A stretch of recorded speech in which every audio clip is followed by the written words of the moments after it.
सम्माननीय प्रधानमंत्री जी साहब मोदी जी को सादर नमन करती हूँ।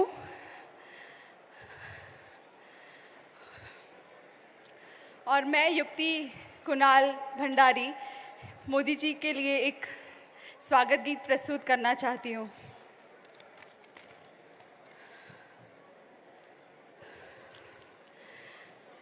हृदय के खोल दिए हैं द्वार, आपका स्वागत बारंबार।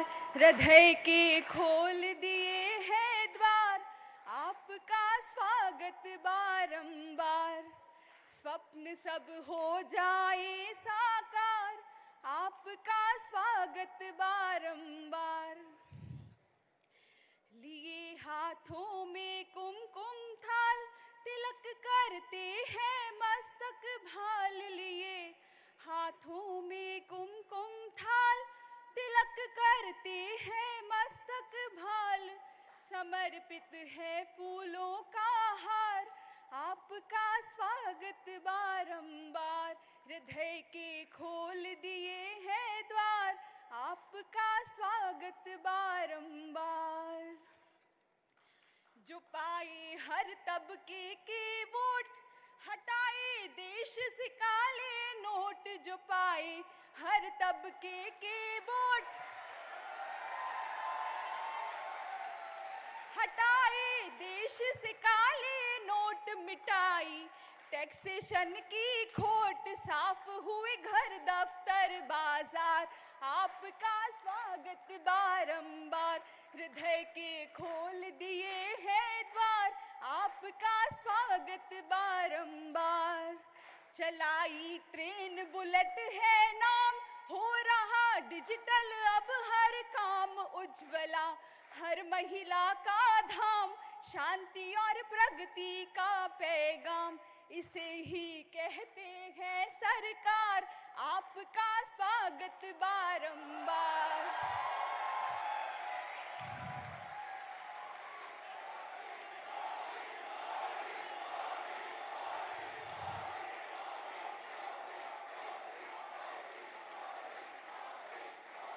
ट्विटर के ट्रेंड बने हैं आप, सुनिएगा।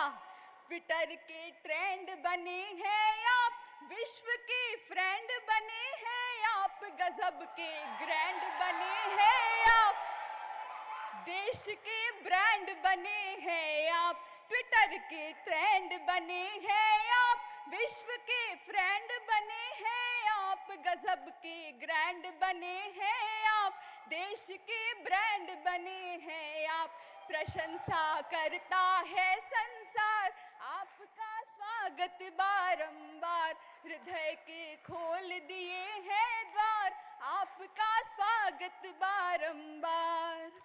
फैसले अद्भुत लेते आप, घटाए जो सबका संताप। डालते हर जन पर वो छाप, कि सब करते हैं जय जयकार। आपका स्वागत बारंबार। हृदय के खोल दिए हैं द्वार, आपका स्वागत बारंबार। देखिए पूरी हो गई आस, आप जो आए हमारे पास। देखिए पूरी हो गई आस, आप जो आए हमारे पास। दिन बना आज का सबसे खास, आज जैसे कि लग रहा है त्योहार। आपका स्वागत बारंबार। हृदय के खोल दिए हैं द्वार, आपका स्वागत बारंबार। बहुत बहुत धन्यवाद।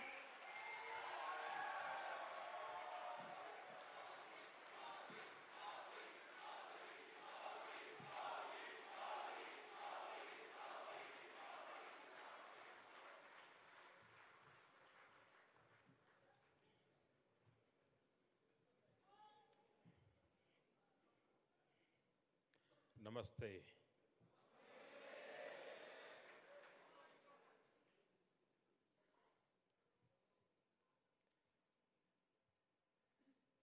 अगर आपको मिले बिना मैं जाता तो मेरी यात्रा अधूरी रहती।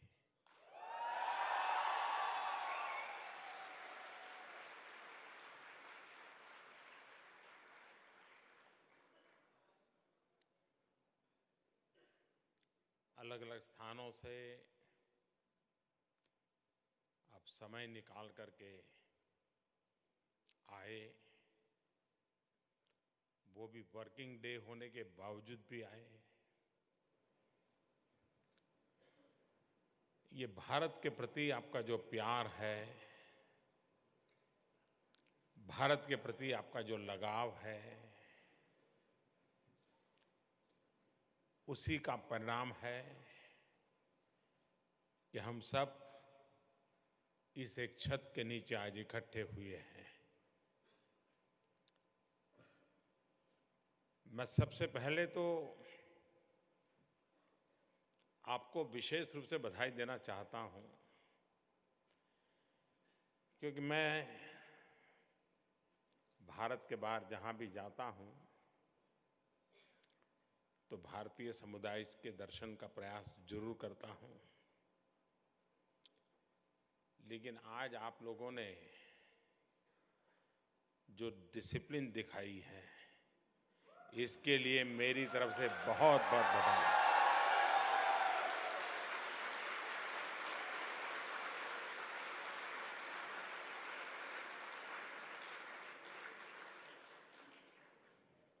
ये अपने आप में एक बहुत बड़ी ताकत होती है, वरना इतनी सारी संख्या और इतने आराम से मैं सबको मिल पाऊं, ये अपने आप में मेरे लिए बहुत खुशी का अवसर है। और इसके लिए आप सब बधाई के पात्र हैं, अभिनंदन के पात्र हैं।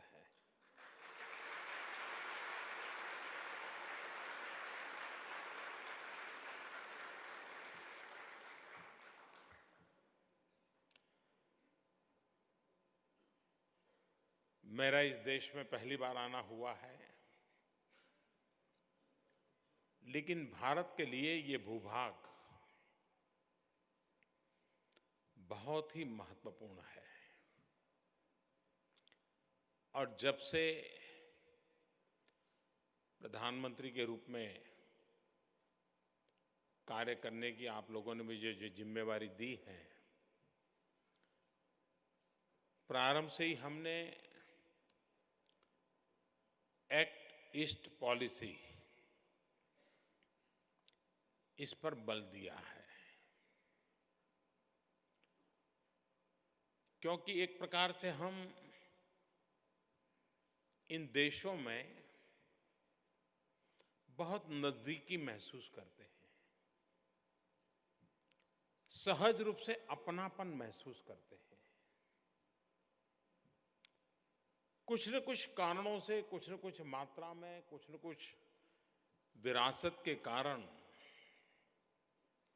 एक इमोशनल बाइंडिंग हमारे बीच में है। शायद यहां के कोई देश ऐसे होंगे जिनके विषय में रामायण अपरिचित हो, राम अपरिचित हो। शायद ही बहुत कम देश होंगे कि जिन्हें बुद्ध के प्रति श्रद्धा न हो। ये अपने आप में एक बहुत बड़ी विरासत है, और इस विरासत को संवारने का, सजाने का काम भारतीय समुदाय जो यहां रहता है वो बहुत बखूबी कर सकता है। एक काम एक एम्बेसी करती है, उससे अनेक गुना काम एक सामान्य भारतीय कर सकता है।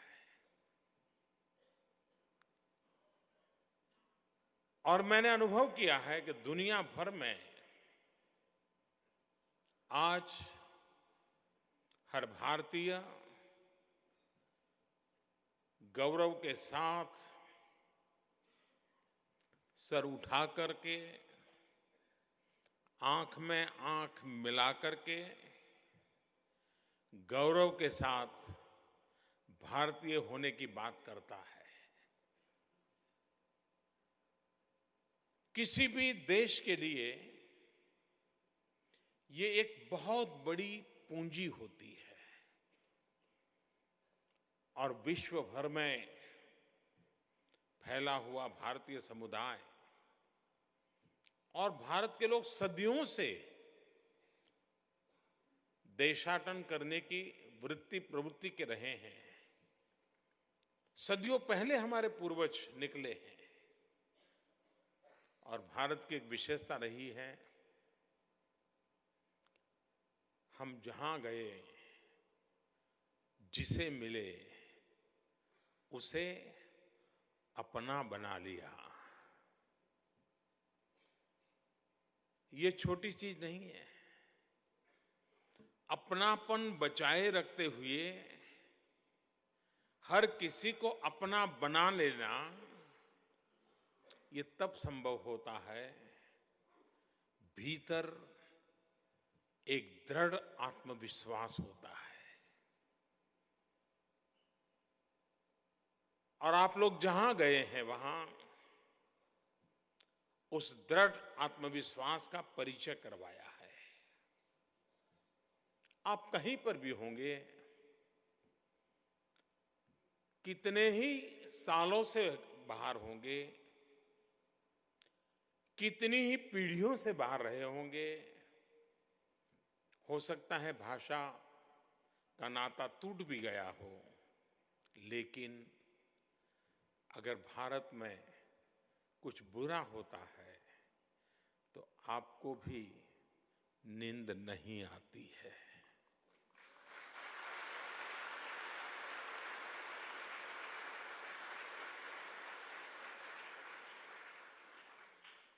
और कुछ अच्छा हुआ है तो आप भी फूले नहीं समाते हैं।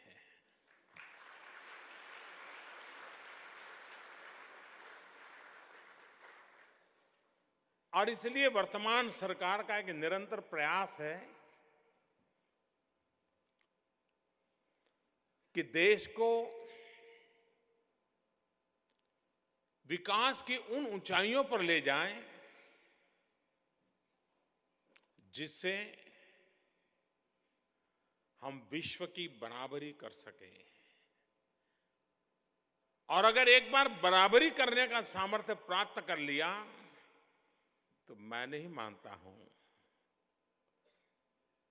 कि हिंदुस्तान को आगे बढ़ने से कोई रोक पाएगा।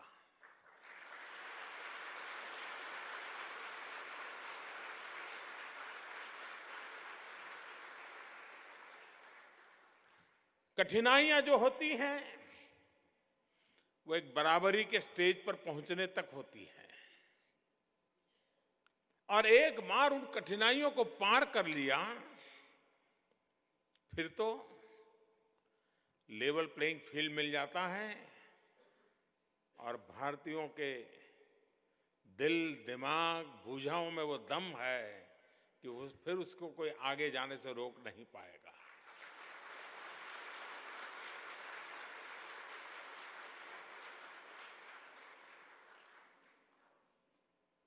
और इसलिए पिछले 3-3.5 साल से सरकार का लगातार ये प्रयास रहा है कि भारत का जो सामर्थ्य है, 125 करोड़ देशवासियों की जो शक्ति है, भारत के पास जो प्राकृतिक संसाधन है, भारत के पास जो सांस्कृतिक विरासत है, भारत के लोग जिन्होंने किसी भी युग में, कोई भी युग निकाल दीजिए, 100 साल पहले, 500 साल पहले, 1000 साल पहले, 5000 साल पहले, इतिहास में एक भी घटना नजर नहीं आती है कि हमने किसी का बुरा किया हो।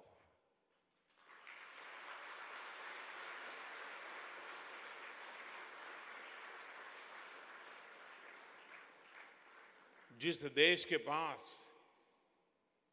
जब मैं दुनिया के देश के लोगों से मिलता हूं और जब मैं उनको बताता हूं कि प्रथम विश्व युद्ध और दूसरा विश्व युद्ध, न हमें किसी की जमीन लेनी थी, न हमें कहीं झंडा फहराना था, न हमें दुनिया को कब्जा करना था, लेकिन शांति की तलाश में मेरे देश के 1.5 लाख से ज्यादा जवानों ने शहादत की थी।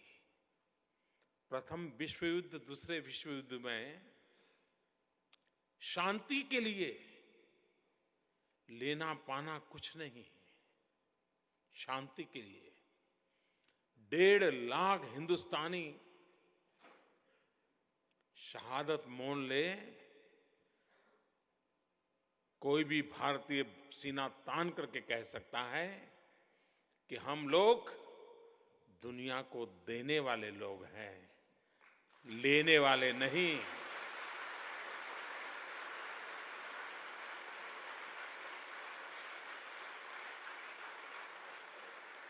और छीनने वाले तो कतई नहीं।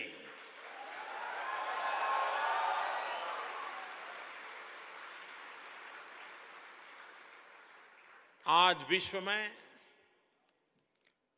Peace keeping force, United nation से जुड़ा हुआ कोई भी हिंदुस्तानी गर्व कर सकता है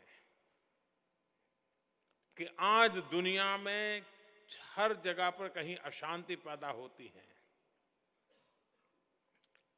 तो यूएन के द्वारा पीस कीपिंग फोर्स जाकर के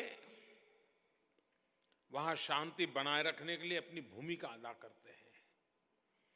पूरे विश्व में पीस कीपिंग फोर्सेस में सबसे ज्यादा योगदान करने वाले कोई हैं तो हिंदुस्तान के सिपाही है।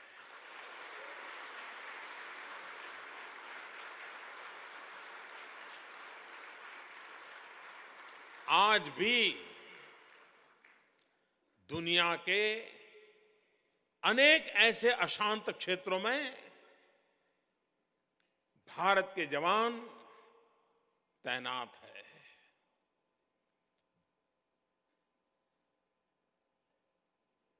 बुद्ध और गांधी की धरती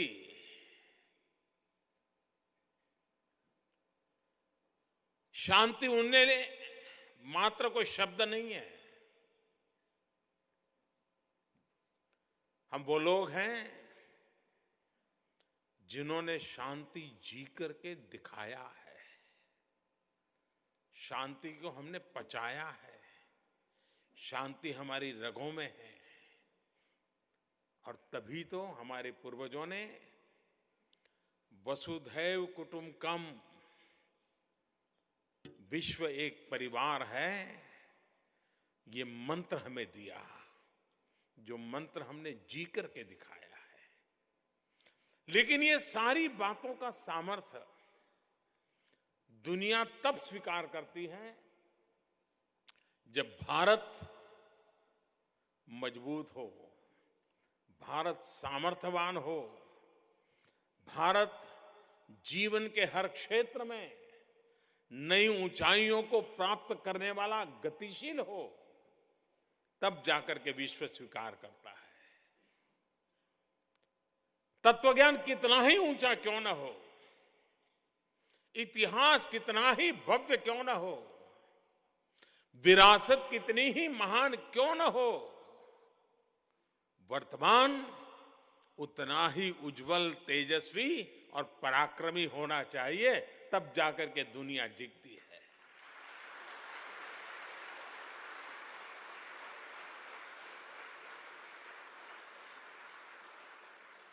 और इसलिए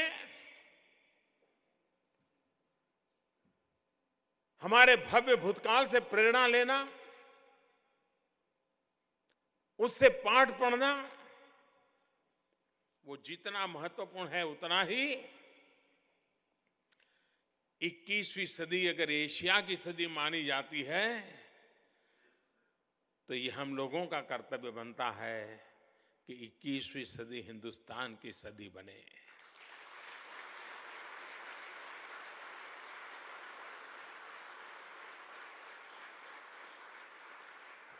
और मुश्किल मुझे नहीं लगता है। 3 साल, 3.5 साल के अनुभव के बाद मैं कहता हूं, यह भी संभव है।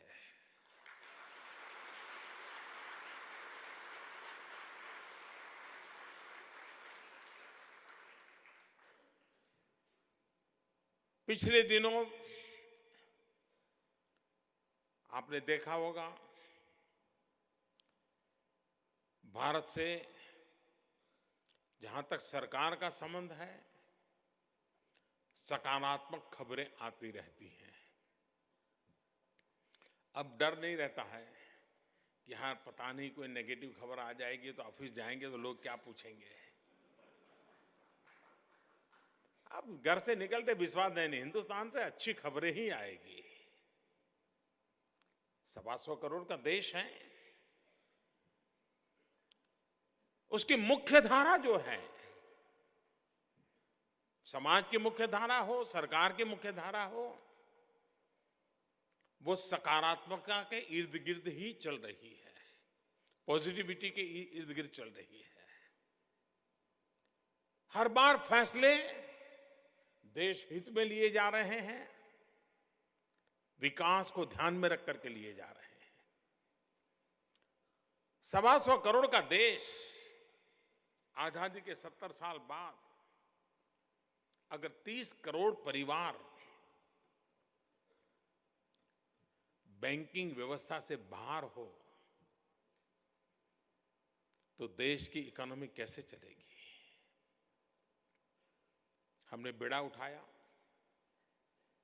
प्रधानमंत्री जनधन योजना शुरू की, और जीरो बैलेंस हो तो भी बैंक अकाउंट खोलना है। बैंक वालों को परेशानी हो रही थी, और मनीला में तो बैंक का क्या दुनिया है सबको पता है।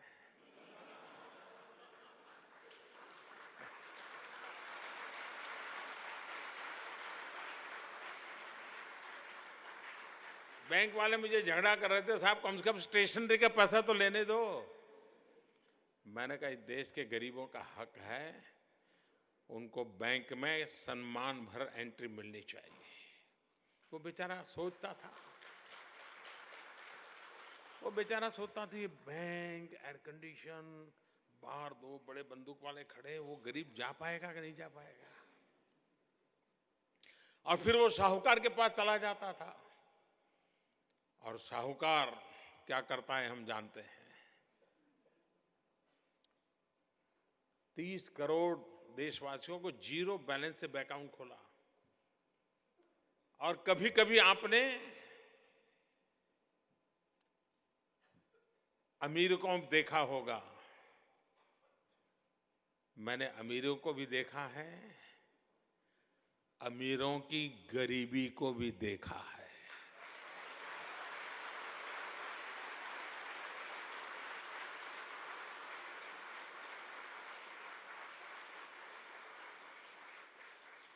आपने गरीबों को भी देखा होगा, लेकिन मैंने गरीबों की अमीरी को देखा है।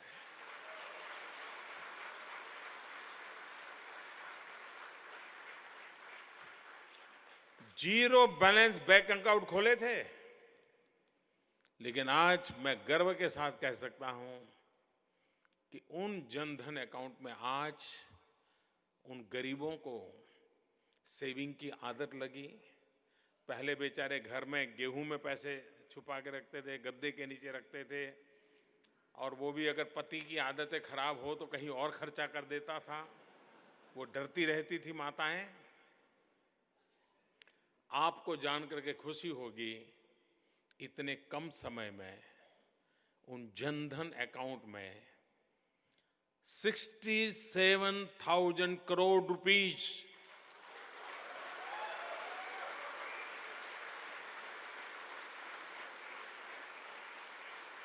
गरीबों का सेविंग हुआ है। देश की अर्थव्यवस्था की मूल धारा में गरीब सक्रिय भागीदार हुआ है। अब ये छोटा परिवर्तन नहीं है जी। जो शक्ति सामर्थ्य व्यवस्था के बाहर था, वो आज व्यवस्था के केंद्र बिंदु में आ गया। ऐसे अनेक इनिशिएटिव हैं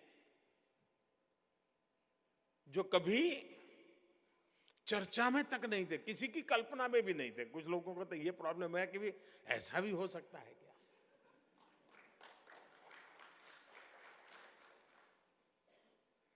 हमने लोगों ने तय करके रख लिया गया, नहीं चाहिए, हमारा देश है, जैसा है वैसा है, चलेगा। क्यों चलेगा भाई? अगर सिंगापुर स्वच्छ हो सकता है, फिलीपींस स्वच्छ हो सकता है, मनीला स्वच्छ हो सकता है, तो हिंदुस्तान स्वच्छ नहीं हो सकता है क्या?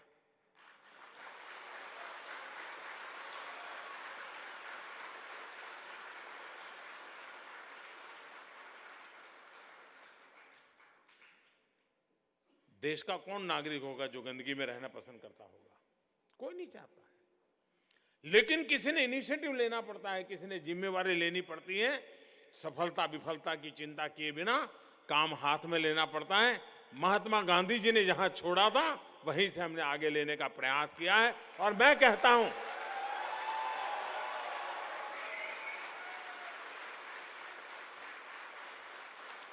आज करीब हिंदुस्तान में 2.25 लाख से अधिक गांव ओपन डेफिकेशन फ्री हो गए।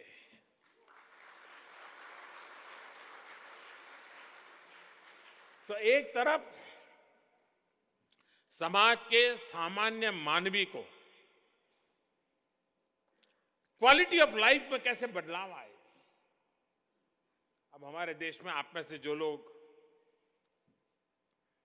पिछले 20, 25, 30 साल में भारत से यहां आए होंगे या अभी भी भारत से संपर्क में होंगे, तो आपको पता होगा कि हमारे यहां गैस का सिलेंडर लेना, घर में गैस का कनेक्शन लेना, ये बहुत बड़ा काम माना जाता था। और घर में अगर गैस कनेक्शन आ जाए, सिलेंडर आ जाए, तो अड़ोस पड़ोस में ऐसा माहौल बनता था जैसे मर्सिडीज गाड़ी आई है। यानी बहुत बड़ा अचीवमेंट माना जाता था कि हमारे घर में अब गैस का कनेक्शन आ गया। और गैस का कनेक्शन ये इतनी बड़ी चीज हुआ करती थी हमारे देश में कि पार्लियामेंट के मेंबर को 25 कूपन मिलते थे। किस चीज के लिए? कि आपके पार्लियामेंट्री एरिया में आप साल में 25 परिवारों को ऑब्लाइज कर सकते हैं। बाद में वो क्या करते थे, मैं कहना नहीं चाहता हूं, अखबार में आता था। यानी गैस सिलेंडर का कनेक्शन। आपको याद होगा 2014 में जब पार्लियामेंट का चुनाव हुआ, तो उस समय एक तरफ बीजेपी थी, एक तरफ कांग्रेस पार्टी थी। भारतीय जनता पार्टी ने मुझे जिम्मेवारी दी थी उस चुनाव का नेतृत्व करने की। वहां पर एक मीटिंग हुई कांग्रेस पार्टी की, और देश इंतजार कर रहा था कि वहां कोई तय होगा किसके नेतृत्व में चुनाव लड़ेंगे।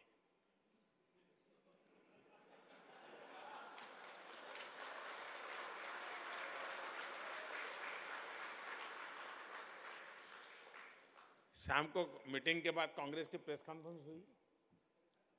उस प्रेस कॉन्फ्रेंस में क्या कहा गया? ये कहा गया कि अगर हमारी 2014 में चुनाव जीतेंगे तो हम साल भर में अभी जो 9 सिलेंडर देते हैं, हम 12 सिलेंडर देंगे। याद है कि नहीं है आपको? यानी 9 सिलेंडर की 12 सिलेंडर, इस मुद्दे पर कांग्रेस पार्टी चुनाव लड़ रही थी। यानी ये दूर की बात नहीं है, 2014 तक सोच का यही दायरा था जी। और देश भी ताली बजाता था, अच्छा बहुत अच्छा, 9 के 12 मिल जाएंगे।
और मोदी ने इसको खजाने में नहीं डाला। मोदी ने तय किया कि वो मैं गरीबों को दे दूंगा और 3 करोड़ परिवारों को मुफ्त में गैस कनेक्शन दिशा में हम सफलतापूर्वक आगे बढ़े हैं। 3 करोड़ परिवारों को पहुंचा दिया। मेरा वादा 5 करोड़ परिवार का है। भारत में टोटल परिवार 25 करोड़ है, 25 करोड़ परिवार, उसमें से 5 करोड़ का वादा है, 3 करोड़ कर दिया है।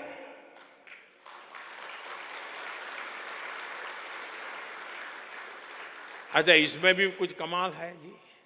अपने घर के लोग हैं तो कुछ बात बता सकता हूं।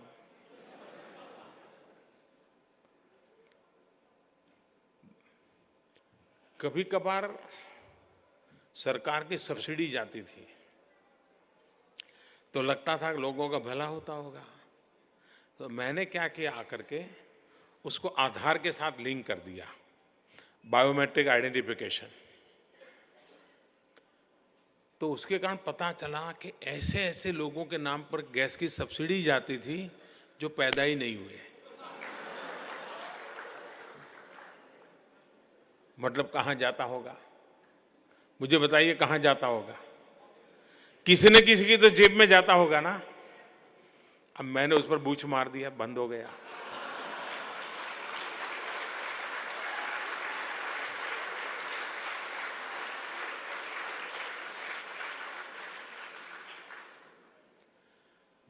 सिर्फ इस प्रकार की सब्सिडी सही व्यक्ति को मिले। झूठे भूतिया लोग हैं जो पैदा ही नहीं हुए, उनको न मिले। इतना सा काम किया, बड़ा काम नहीं किया, इतना सा ही किया। परिणाम क्या है मालूम है? 57,000 करोड़ रुपीस बच गया।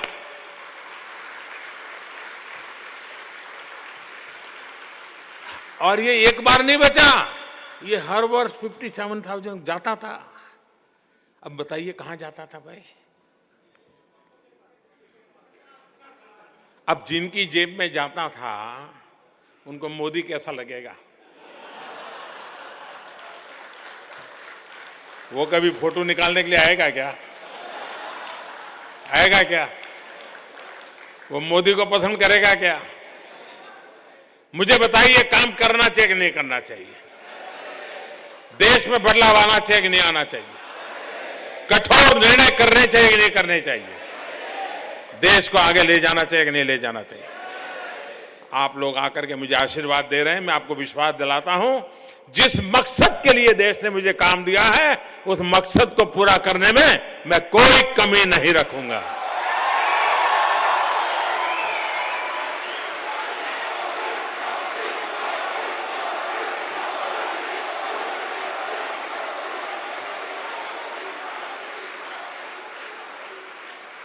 दो 2014 के पहले खबरें क्या आती थी?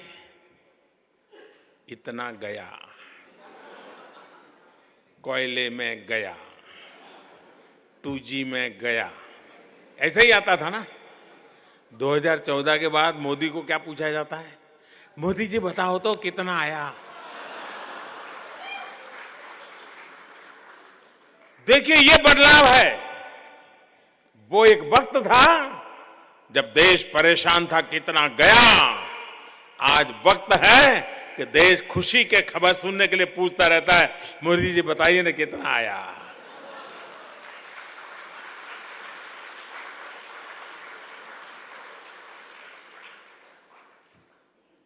हमारे देश में कोई कमी नहीं है दोस्तों। देश को आगे बढ़ने के लिए हर प्रकार की संभावनाएं हैं, हर प्रकार का सामर्थ्य है। उसी बात को लेकर के कई महत्वपूर्ण नीतियां लेकर के हम चल रहे हैं। देश विकास की नई ऊंचाइयों को पार कर रहा है और जन भागीदारी से आगे बढ़ रहे हैं। सामान्य से सामान्य मानवी को साथ लेकर के चल रहे हैं और उसके परिणाम इतने अच्छे मिलेंगे कि आप भी अब लंबे समय तक यहाँ रहना पसंद नहीं करेंगे।